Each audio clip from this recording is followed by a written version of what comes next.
Hi students, back with some interesting part. World War One. Yes, because many students don't know the exact reason of World War One. What were the countries involved? What was the duration of that World War One? So this video is very interesting. I'm going to finish this in 10 to 15 minutes. But actually, the World War has continued for 4 years. Yes, आप सही सुन रहे हो, 4 साल ये war चलता रहा. शुरुआत हुई 1914 में, अंत हुआ 1918 में.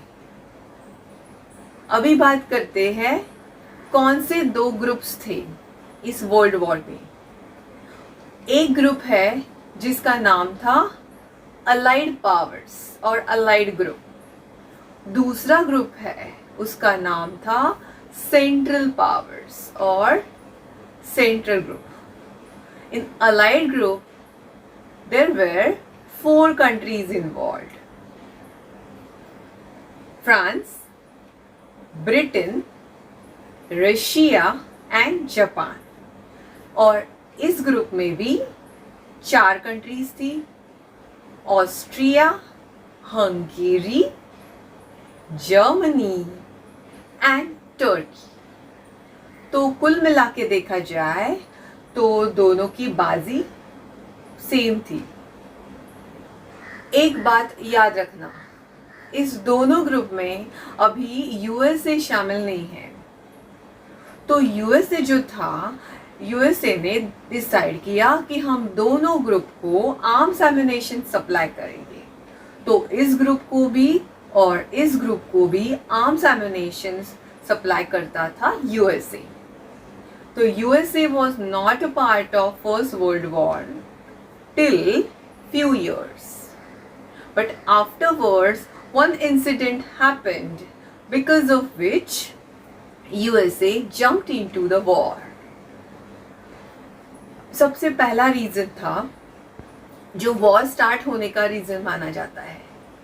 पहला रीजन था, ये ऑस्ट्रिया जो है उसका एक प्रिंस था जिसका नाम था फ्रांस फर्डिनेंड. एक साइबेरिया का आदमी था, उसने उस प्रिंस की उसका मर्डर कर दिया, उसको मार दिया. अभी ये साइबेरिया के एक आदमी ने किया था जो थोड़ा सा पागल जैसा था. लेकिन ऑस्ट्रिया को ऐसा लगा कि ये साइबेरियन गवर्नमेंट ने किया है, मतलब ये साइबेरिया का पूरा प्लान है हमारे प्रिंस को मारने का. इसकी वजह से उन्होंने डिसाइड किया, ऑस्ट्रिया ने, कि साइबेरिया पर अटैक करेंगे. लेकिन साइबेरिया और रशिया, उनकी एक ट्रीटी हो चुकी थी. मतलब दोनों एक दूसरे को हेल्प करते, एक से एग्रीमेंट हुआ था कि दोनों एक दूसरे को हेल्प करेंगे, साइबेरिया और रशिया. तो इस वक्त उसको, ऑस्ट्रिया को डर लगा कि अगर रशिया इसमें आ जाएगी तो उसके पीछे पीछे ब्रिटेन भी आ जाएगी, तो हम उसके सामने तो वीक हो जाएंगे, हम उसका सामना नहीं कर पाएंगे. इसलिए वो चुप रहे. कुछ सालों बाद छोटे छोटे अटैक्स तो हो रहे थे, छोटी छोटी ट्रीटीज हो रही थी, प्रॉमिसेस हो रहे थे, मैं तुम्हें हेल्प करूंगा, मैं तुम्हें, एक कंट्री दूसरे को प्रॉमिस करती थी. लेकिन साल था 1917.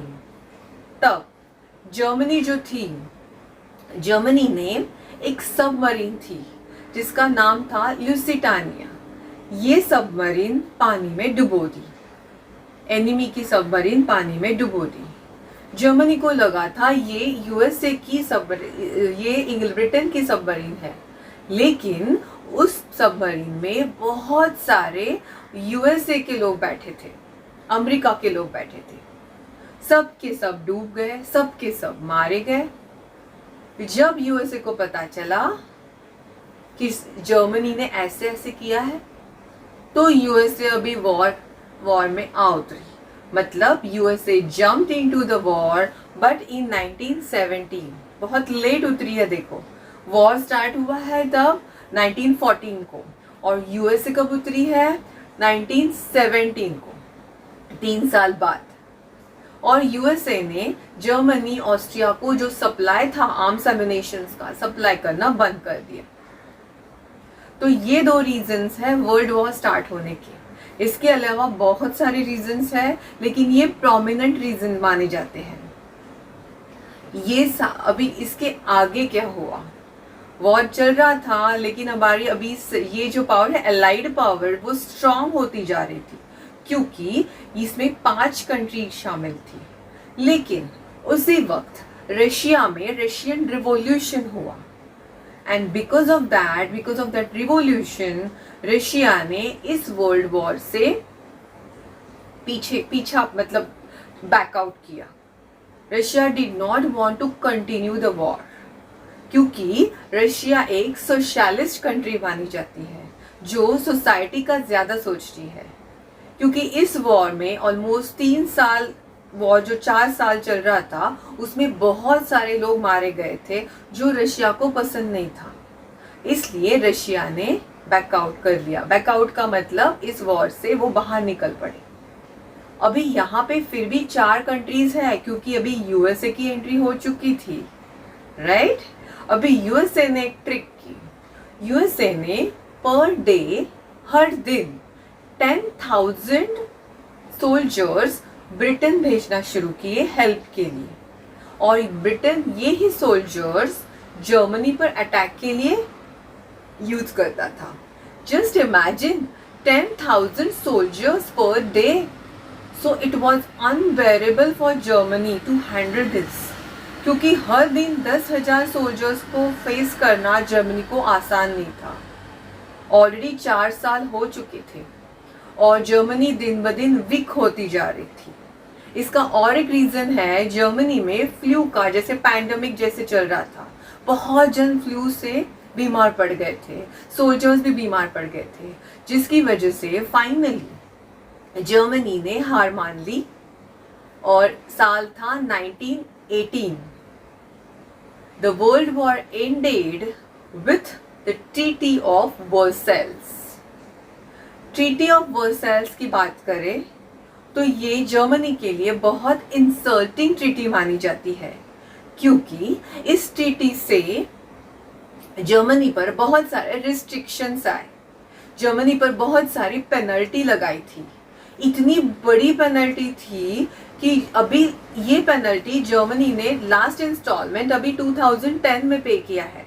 जस्ट इमेजिन, इतनी बड़ी वॉर एंड कब हुआ है 1918 को, लेकिन लास्ट पेनल्टी जर्मनी ने अभी पे की है 2010 को। तो सोच लेना ये कितनी बड़ी पेनल्टी होगी। प्लस रिस्ट्रिक्शंस बहुत इंसल्टिंग थे, हर चीज में जर्मनी को नीचे दिखाना, बस ये ही पार्ट था ट्रीटी ऑफ वर्सैल्स का, जो जर्मनी को पसंद नहीं था। उसी के कारण है, ये ही रीजन है ट्रीटी ऑफ वर्सैल्स, जिसकी वजह से जर्मनी सोचने लगी वर्ल्ड वॉर 2 के लिए। 1918 को वर्ल्ड वॉर खत्म हुआ।